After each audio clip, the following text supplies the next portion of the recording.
Hey everyone, this is a project that we're working on for a client right now. They're in the apartment locating business. So essentially, the issue that they're facing is they get way too many leads coming through their online website form, and all of it is being handled by 1 to 2 sales reps. And they're just getting inundated with requests. They're probably getting around 50 or so requests per day. And so we built out this SMS agent to handle all of those initial conversations. But this isn't just some chatbot, right? We literally built out the entire infrastructure that can essentially be plug and played into anyone's business now, because it's broken down into a few key things. So we have this intent recognition agent, which is literally just looking at every single message that comes through, and then it's delegating that to the general inquiry agent, which has knowledge on the company, business hours, all of that sort of thing. There's the objection handling agent, which is trained on some of the top sales tactics on how to respond and how to continue to engage that prospect and nurture them and move them down your pipeline. And then lastly, our third agent is our scheduling agent, which is connected directly to high level. So it has the ability to book that person into meetings in real time through text message. Now, the cool part about this is that it remembers every conversation. So if someone texts you today and then texts you again next week, it knows what you talked about before, and it has spam protection built in so you don't get flooded with junk messages. And in today's video, we're going to walk through exactly how we built this entirely step by step. We're going to be setting up the N8N workflows. All of the AI prompts are going to be available for you to download so that you can follow along. They'll be available in the school completely for free. By the end of this video, you're going to have a complete system that can handle customer conversations better than most humans can. Let's dive in and build this together. Okay, so this is going to be a pretty raw take. And since we are building it out from scratch, there might be points when we do have to go back and make changes to things. But this will give you a better idea of how you can build out a really complex SMS agent that is production ready. And it's going to be using Go High Level and then N8N for all of the automations. And then we might add in some additional tools to help us save conversational states and do extra things like that. So let's get started doing this. So we're going to be starting from scratch. Essentially what happens is a form gets filled out, and that form has the date that they want to move, the type of apartment they're looking for, and what their budget is. So you see it's going to be on form submission, and we'll create a new form. So we'll go to sites, and then we can either make a survey or a form. I mean, it's the same thing. Okay, so there's 3 fields. First one is the budget. Second one is the apartment type. So we're just going to drop them in here. And then the first one is the move-in date. Okay. And then we'll toss in some sample budgets here. So we'll come into options. Okay, so we'll just give it those 3 options. There will be more, but to start, that's fine. And then for apartment types, we could do like studio, 1 bed, 1 bath, 2 bed, 1 bath, 2 bed, 2 bath. Okay, we'll keep it simple for now. And then the move-in date, they can just choose any date. So now we have these 3 fields. We have the query keys that we're going to need for our next step. And we'll go ahead and save this. So right in here, looks like budget already exists. So if you drop down advanced settings, that's where you can set the custom field name. And we'll do the same for the move-in date and the same for the apartment type. Perfect. Now we'll hit save and that should work. Okay, so now let's go back to that automation that we originally set up. And then form submitted, we can choose, we'll actually switch this from form to survey because that's what we created. So we'll choose survey submitted as our trigger, filter becomes survey is, and then we'll choose the apartment locator survey. Hit save. Then we'll have a send SMS message here, which is just going to say hi. Okay, so this is the message template. Hey, first name, I just saw your apartment request, wanted to reach out personally. I see you're looking for a apartment type priced around this budget, and we're looking to move in around this date. If you've been getting rejections or hitting roadblocks, you found the right person. Got 2 minutes to chat about what you're looking for. Okay, so that's the first one. And then we could add additional if-else statements here that will check that, right? So what we could do is add a tag once they do respond. Otherwise, it'll continue to move them down this. So we'll create another workflow now. So this is going to be when contact replies, customer replied, and then we can choose the channel, reply channel being SMS. And then we are going to need a webhook. So this is going to be a custom webhook where we're going to pass those variables to our AI agent. So this becomes a webhook in N8N. We'll grab that production URL. We'll drop it in here. It's always good to have the contact ID. We'll have the contact name, their email, their phone. We'll do the move date, okay, the apartment type, and then we'll do the apartment budget. And then we want to make sure that we save the response from this webhook. We can hit save. And so now you're going to have a successful test request should be executed. Please select a contact and send a test request. So create a test contact. I already created myself. We'll just make sure that this is set to active so that we get information to this. And I believe this should be a post request. Now we can send that test request. You can see workflow was started. And if we look at the execution history, you can see that we get all of these custom fields. Now we can hit save here. And then we're going to have SMS, send SMS. And we should be able to come into the custom webhook and choose the response message just like that. Now we can save and now it's going to respond. And then the only other thing that we're going to want to add is a contact tag. I'm just going to add a new tag, apartment locator, just like this. And what that's going to do is we'll go back into our previous workflow right here. When the survey is submitted, that initial SMS is going to be sent. Then we're going to add in an if statement, or actually we'll add in a wait timer. We'll do contact reply to this and we'll time it out after 1 hour. If the contact replies, we'll just remove them from this workflow. And if they don't reply, we'll have a second SMS and this will just be a follow-up SMS. Here's the second SMS is really just saying like, hey, just want to make sure I have the right number. I saw you're looking for a apartment priced around this and you're looking to move in here. Is this still the case? Perfect. So now we can start building this out. Okay, so I think I'm going to add a set node directly after here. We're just going to map some of these fields. And another thing I'm noticing now is we also need to include the actual message. So I have the contact ID. Also, we have the full name here. We only need the first name, so we'll fix that as well. So first name, we'll need the email, the phone, move date, apartment type, and the apartment budget. Okay, now let's publish this initial survey submitted. Let's go to the custom replied SMS. In custom webhook, we're going to modify this slightly. So name, this will change to first name, or we can just change this to first name. Okay. And then we're also going to add in message body that we have that contact message. Perfect. Now let's hit save. Let's hit save here. Now we can get some actual information in here, the information we're going to be using. So we'll go to that survey that we created. We'll preview it. And we're also just going to update our form so that we have the name of the person and the user. Okay, so I just filled out the form. You can see now we hit this initial trigger. So it's at the wait state and it sent this initial message. So now we're going to reply to that message. And when we do, it'll trigger this second workflow, which is going to hit this custom webhook and then return a response. And right now it's not going to return a response because we don't have the webhook response node set up.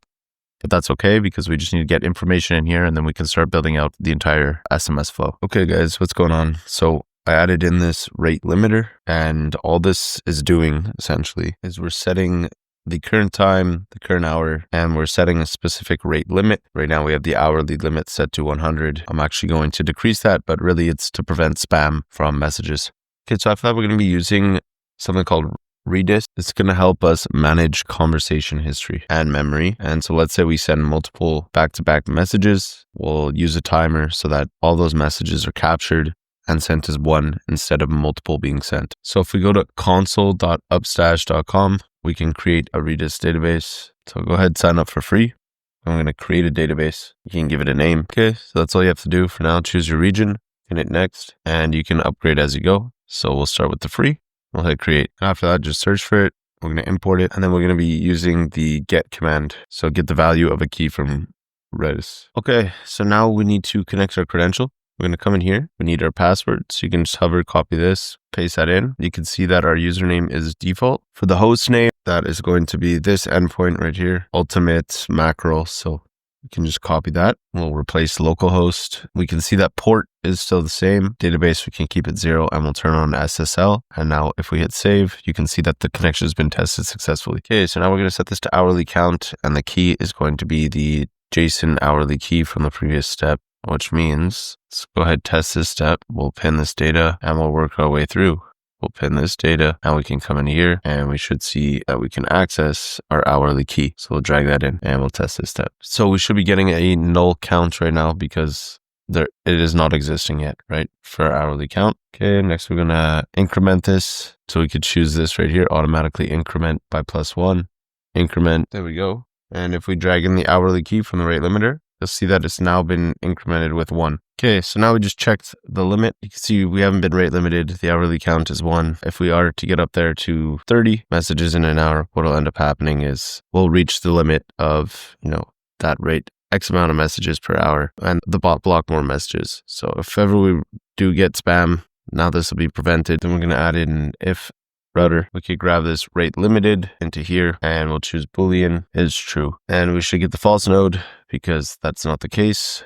But if it is true, we can use a respond to webhook node. You could add in this text and we're going to do 2 things. The first is going to be this message that we're going to send, which is the user message. Give me a moment to respond, which in this case, we're just going to paste that in. And then we can send an email, which will be send a message. You'll put in the name of the owner of the business right here. We can just have rate limit message HTML, and then you can craft the message saying that there's a rate limit error. Now I'm just going to delete this for right now until we test out that path. Now we'll continue down the false path, meaning they haven't hit that threshold. We're now going to push data. You can just name this push, and we're going to have list and data. So the list is going to be coming from this set initial data portion. So we can grab the phone, right? So now we're saying messages from this phone number, and the data that we're going to be passing is the actual message body. You can go ahead and test this step. Okay, so now this is going to become another set node. So import set node. We're going to do set processing lock, and we're going to go to our set initial data again. We're going to grab the phone number, and we're also going to grab the value of contact ID. We can set the key type to string. And so really what this step is doing is it's going to aggregate all of the messages that come within a certain time period. Without this step, let's say I were to send 3 messages like, yes, I'm interested. I have bad credit. I'm looking in South Austin.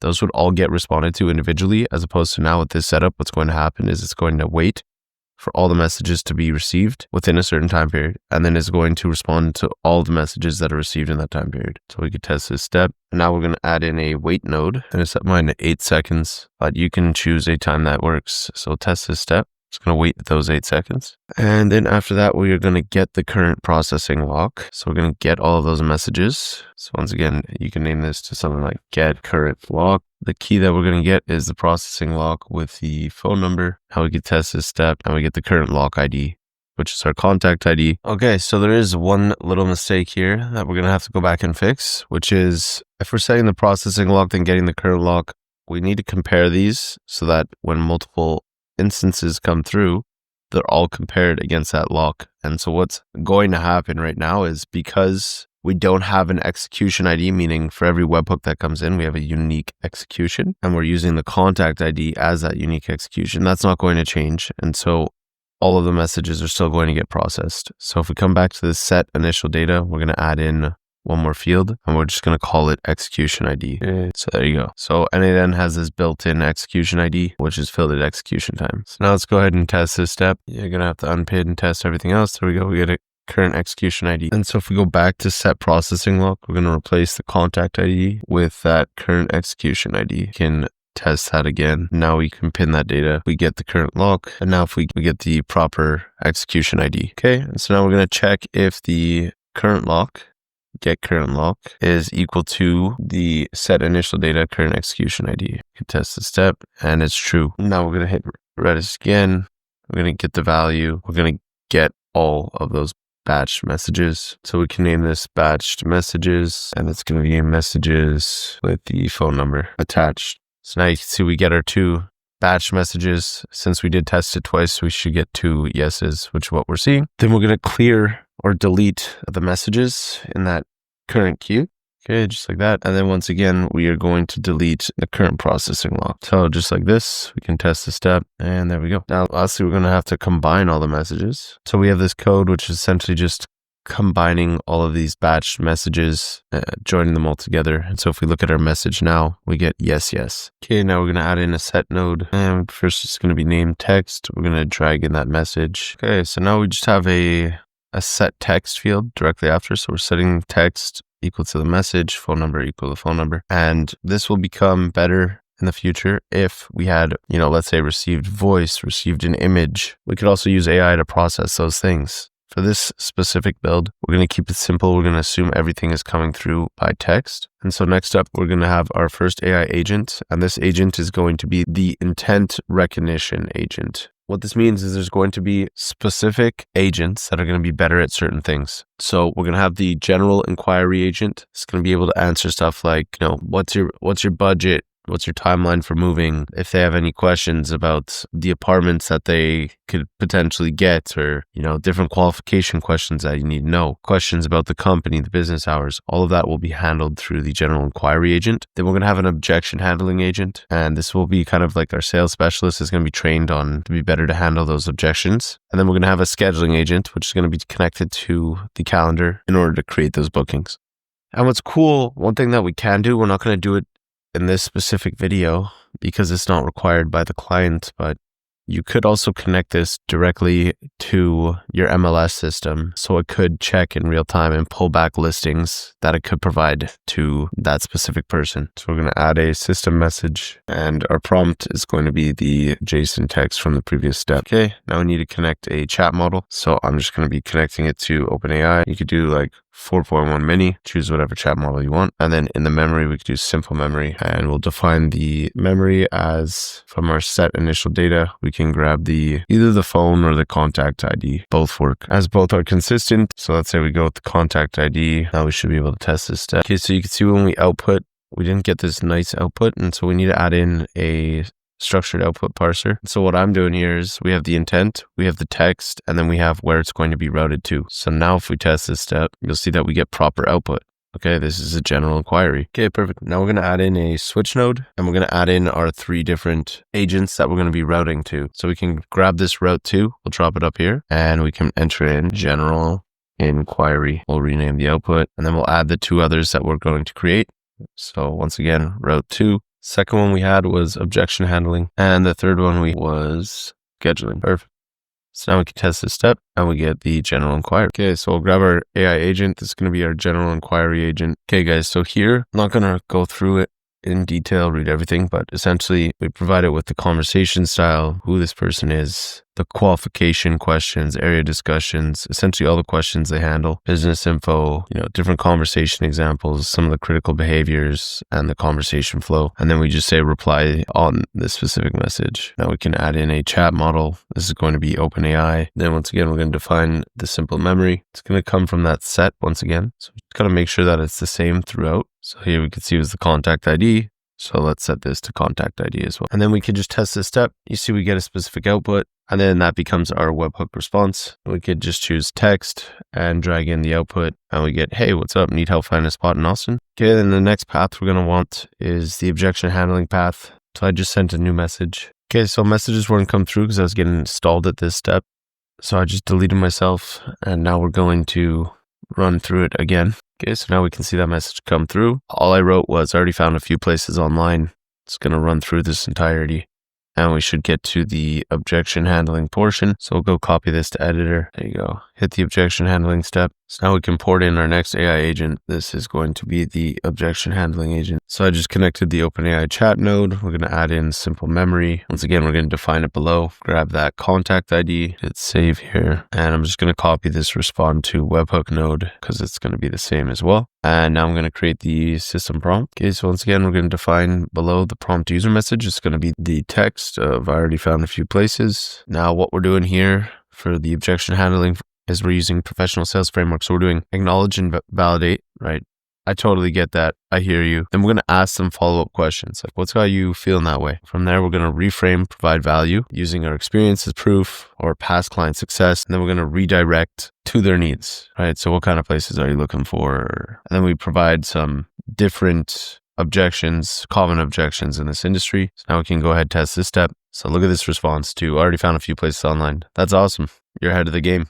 Did you run into anything confusing while searching, or want the inside scoop on places that aren't posted online? What kind of spot are you hoping to find, right? Like, that's a really solid answer. And we haven't even added in a knowledge base yet. Okay, and then lastly, we need to test the scheduling, which we're going to have to attach some tools. And so let's start working on that next. What is going on, guys?